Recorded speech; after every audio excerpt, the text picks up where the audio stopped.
Unang Biyernes na ng Disyembre, ramdam na ang lalong pagbigat ng trapiko sa Metro Manila. Kaya ang MMDA nakaantabay na para tiyakin ang kaayusan ngayong Christmas rush. Live mula sa North EDSA sa Quezon City, nasa frontline ng balitang yan si Faith Del Mundo. Faith, kumusta na ang lagay ng trapiko dyan?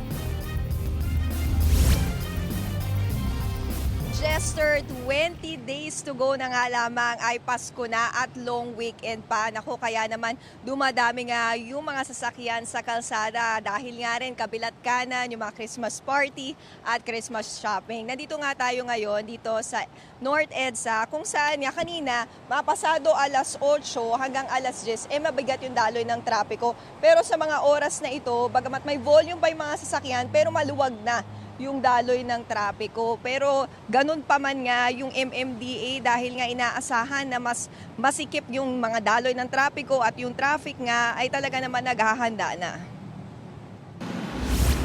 Habang papalapit ang Pasko, expected na mas dadami ang volume ng sasakyan sa mga lansangan. Kaya naman kanya-kanyang diskarte ang mga motorista. Sa umaga ka dapat papasok para di ka matraffic. Tapos sa gabi, para mimiwas sa traffic yung hindi ka sasabay sa rush hour. May mga daanan pong shortcut para doon ka lang dadaan sa main highway kapag malapit ka na. Naghahanap na lang po talaga ng yung malaking booking.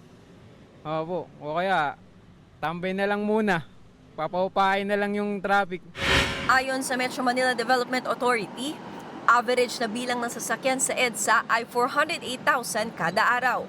Pero noong November 17 na saktong payday Friday rin, umabot sa 429,000 ang mga sasakyan. At ngayong Disyembre, inaasahang mas malaki pa ang volume ng mga sasakyan. Kaya nagpakalat na ang MMDA ng 2,500 enforcers para magbantay sa mga pangunahing kalsada ngayong Christmas rush. Ang duty hours sa mga MMDA personnel ay may extend hanggang 12 midnight mula sa usual shift na hanggang 10 p.m. Maging ang mall hours din kasi ay adjusted na. Simula noong November 17, pinatupad na ang adjusted mall hours na 11 a.m. to 11 p.m. Effective ito tuwing weekdays maliban na lang kapag holidays at sa araw ng Pasko. In-adjust din ang mall delivery na ginagawa lang dapat ng 10 p.m. to 5 a.m. Maliban na lang sa perishable goods. Nakipag-ugnayan din daw ang MMDA sa mga pamunuan ng mga mall, lalo na kung may gagawing sale. Dapat daw 2 linggo bago mag-sale ay makapagpasa ng traffic management plan ang mga mall owner. Payo naman ng MMDA sa publiko, mas piliing mag-commute. Encourage ko po yung ating mga kababayan na planuhin po yung pagbiyahe. Kung posible ay gumamit na lang po ng MRT or bus carousel na convenient naman po at walang traffic.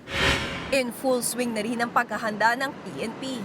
Paiigtingin ang kanilang police visibility sa mga pampublikong lugar, partikular sa mga paliparan, pantalan at mga bus terminal.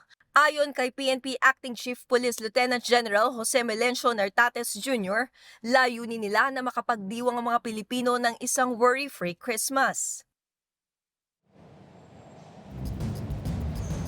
Jester, payo nga natin sa ating mga kapatid na kung may lakad kayo ay planuhing maigi. At kung magki-Christmas shopping naman kayo, itry nyo na lang mag-online shopping para iwas traffic. Jester. Nagulat live mula sa Quezon City. Maraming salamat, Faith Del Mundo. Mga kapatid, Ed Lingaw po, maging maalam at may pakialam sa mga napapanahong balita sa ating bansa. Para sa mas malilimang pagtalakay at paghimay sa mga issue at headlines, mag-follow at mag-subscribe sa social media pages ng News 5.